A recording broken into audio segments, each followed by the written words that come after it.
कश्मीर घाटी में आज 13 जुलाई जिसे यहाँ के राजनीतिक दल शहीद दिवस के तौर पर मनाते हैं, सियासी संग्राम देखने को मिला। सत्ताधारी पार्टी नेशनल कॉन्फ्रेंस जिनके नेता मुख्यमंत्री उमर अब्दुल्ला और फारूक अब्दुल्ला और साथ ही विपक्ष की बड़ी नेता महबूबा मुफ्ती ने एलजी एडमिनिस्ट्रेशन पे ये आरोप लगाते हुए कहा कि उन्हें जो शहीद कब्रिस्तान है वहाँ जाने की अनुमति नहीं दी और शहीदों को श्रद्धांजलि देने की अनुमति नहीं दी। उन्होंने बीजेपी की आलोचना करते हुए कहा कि वे लोग समझ लें कि जो हमें इस बात से रोक रहे हैं कि शहीदों को श्रद्धांजलि न दी जाए, वो यहाँ पर मेहमान हैं और आने वाले समय जो है हमारा ही है और हम फिर भी जाएंगे और वहाँ शहीदों को श्रद्धांजलि देंगे। मुख्यमंत्री उमर अब्दुल्ला ने कहा कि जो लोग आज हमें रोकते हैं ऐसा करने पे, उन्हें इतिहास पढ़ना चाहिए, क्योंकि ये लोग जो मारे गए थे, जिन्हें शहीद बताया जा रहा है, वो अंग्रेज़ों के शासन के ख़िलाफ़ लड़ते हुए मारे गए थे। वहीं महबूबा मुफ्ती ने इनकी तुलना जो शहीद भगत सिंह, शहीद राजगुरु, शहीद सुखदेव और शहीद अशफाकुल हसन से करते हुए कहा कि अगर बीजेपी का हीरो गोडसे है तो हमारे हीरो ये हैं। उन्होंने कहा कि अगर कई भी कदगन लगाए जाए, कई भी कटीले तारे लगाए जाए, लेकिन फिर भी कश्मीर और हमारे दिलो दिमाग से इन लोगों की छाप जो है मिटा नहीं सकते हैं। कैमरा पर्सन इरफान मंजूर के साथ खालिद हुसैन, जी मीडिया, कश्मीर। निहायत ही अफसोस की बात है कि वो लोग जो 13 जुलाई को अंग्रेज़ों के राज के खिलाफ, शख्सी राज के खिलाफ और जमहूरियत के लिए अपनी कीमती जानें कुर्बान कर गए, आज उनकी शहादत को सलाम करने की हमें इजाज़त नहीं दी जा रही है। काश ये जो फैसला लिया गया शहीद मज़ार को बंद करने का, ये फैसला लेने वाले अगर 2 मिनट जम्मू कश्मीर की हिस्ट्री पढ़ते तो समझ जाते कि इस फैसले से उन्होंने तमाम उन लोग जिन्होंने आज़ादी से पहले अंग्रेज़ों के खिलाफ लड़ते हुए अपनी जानों को कुर्बान किया, उन सबों की कुर्बानियां आज नज़रअंदाज की गईं। कश्मीर उस वक्त जो प्रिंसली स्टेट था, वो एक ब्रिटिश पैरामाउंसी थी। महाराजा ने अंग्रेज़ों की पैरामाउंसी को कबूल किया और अगर इसका आप सबूत चाहते हो, यहां 100 मीटर दूर पे जो आज एम्पोरियम है, वो रेजिडेंट का मकान होता था। जो आज जम्मू में वजीर आला की ऑफिशियल रेजिडेंस है, वो रेजिडेंसी का मकान होता था। जो जम्मू और श्रीनगर में 2 सड़कें हैं रेजिडेंसी रोड के हवाले से, उन सड़कों के नाम इसलिए रखे गए क्योंकि वो अंग्रेज रेजिडेंट के मकान तक जाके वो सड़कें पहुंचती थीं। तो ये लड़ाई जिसको सिर्फ मजहब के तराजू में तोला जा रहा है, इन शहीदों की शहादत को सिर्फ इसलिए नजरअंदाज किया जा रहा है क्योंकि वो मुसलमान थे और यहां का महाराजा मुसलमान नहीं था। लेकिन ये लड़ाई मजहब की नहीं थी, ये लड़ाई असूलों की लड़ाई थी, ये लड़ाई जमहूरियत की लड़ाई थी और सबसे ज्यादा ये लड़ाई अंग्रेजों के खिलाफ आजादी की लड़ाई थी। लेकिन आज हमें कहा जा रहा है कि अंग्रेजों के खिलाफ लड़ाई करना और मुल्क की आज़ादी में एक रोल अदा करना वो गलत था। हम इस चीज़ को कबूल नहीं करते, ना कभी कबूल किया है, ना आगे कभी करेंगे। जिन लोगों ने आज हमें मज़ार शोदा पे जाने की इजाज़त नहीं दी, वो चंद दिन के मेहमान हैं, आज हैं कल नहीं होंगे, लेकिन ये शहीदों की कब्रें ये यहाँ पे थी, यहाँ पे हैं और यहाँ पे रहेंगे।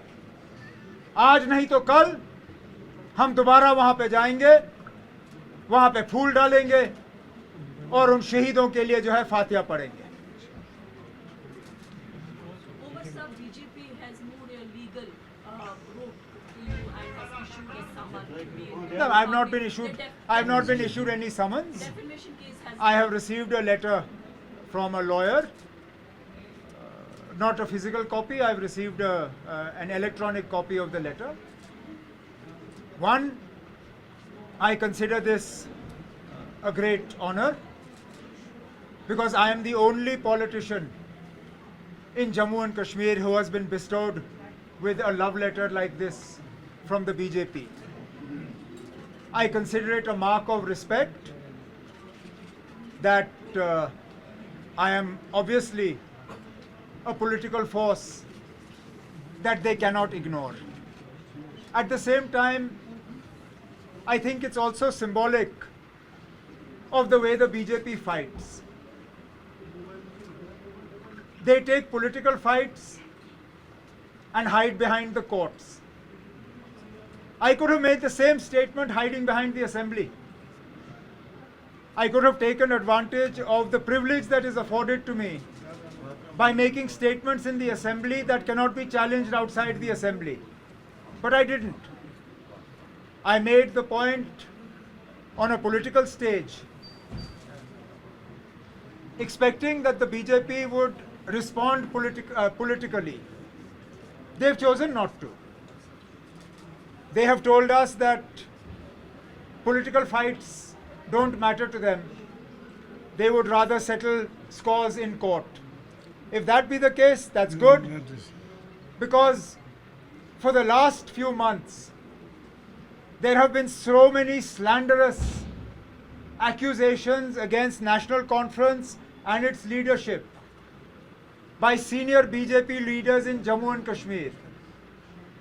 Particularly one leader who time and again has leveled unfounded and slanderous allegations against us, whom we have been fighting politically.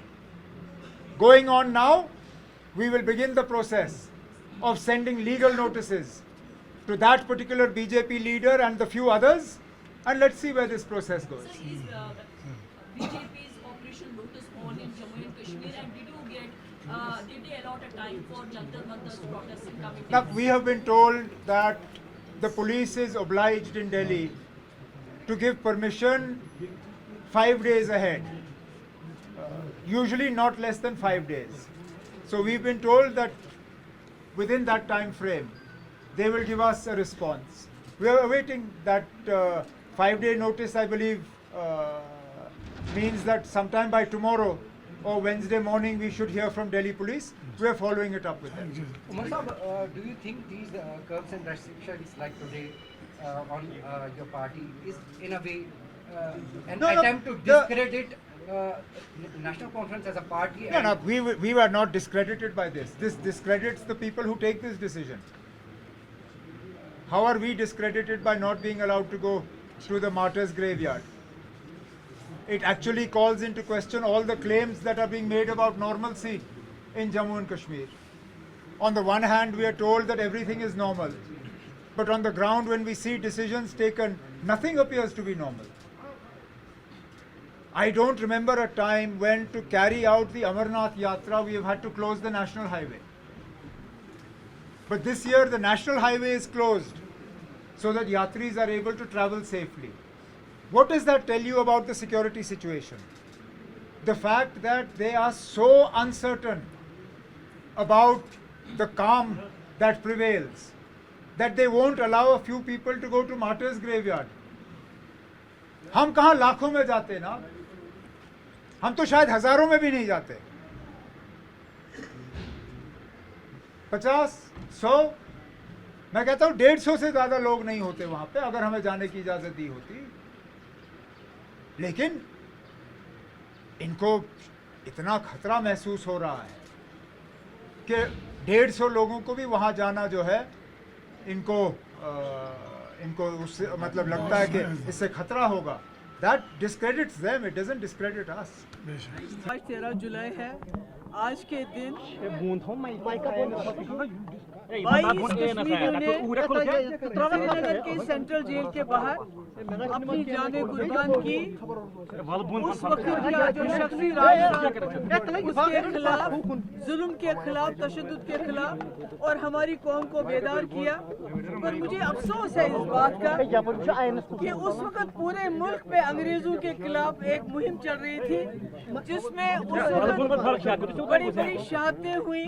शहीद भगत सिंह, शहीद सुखदेव, शहीद राजगुरु, शहीद अशफाकुल हक खान साहब, जिनको हम मानते हैं, हम उनको हमेशा इज्जत करते हैं, उनकी कुर्बानी को हम कबूल करते हैं, मानते हैं वो कुर्बान। मगर जहाँ तक कश्मीरियों की कुर्बानी का सवाल है, इसको बीजेपी ने हिंदू मुस्लिम का सवाल बनाया है, डोगरा कश्मीरी का सवाल बनाया है, जम्मू कश्मीर का सवाल बनाया है।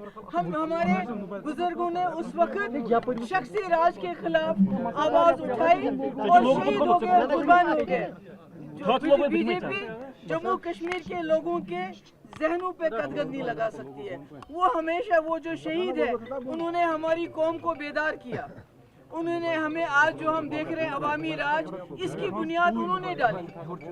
तो अगर बीजेपी इससे ज्यादा भी कोशिश करेगी कि वो हमारे जहनों पे कंट्रोल करे, हमारे हीरो, वो हमारे हीरो हैं, जिस तरह श्री भगत सिंह जी, जिस तरह सुखदेव, जिस तरह अशफाकुल खान साहब, जिस तरह गांधी जी, जिस तरह उनके गोड से हीरो हैं बीजेपी के।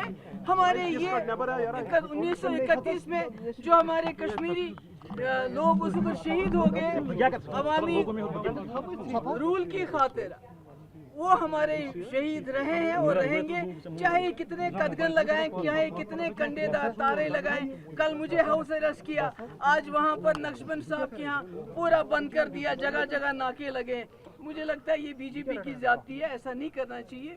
हमारे जो, अगर वो हमारे शहीदों की इज्जत नहीं कर सकते, मगर कम से कम हम लोगों को ना रोके, उनको खराज अकीदत पेश करने चाहिए। शुक्रिया।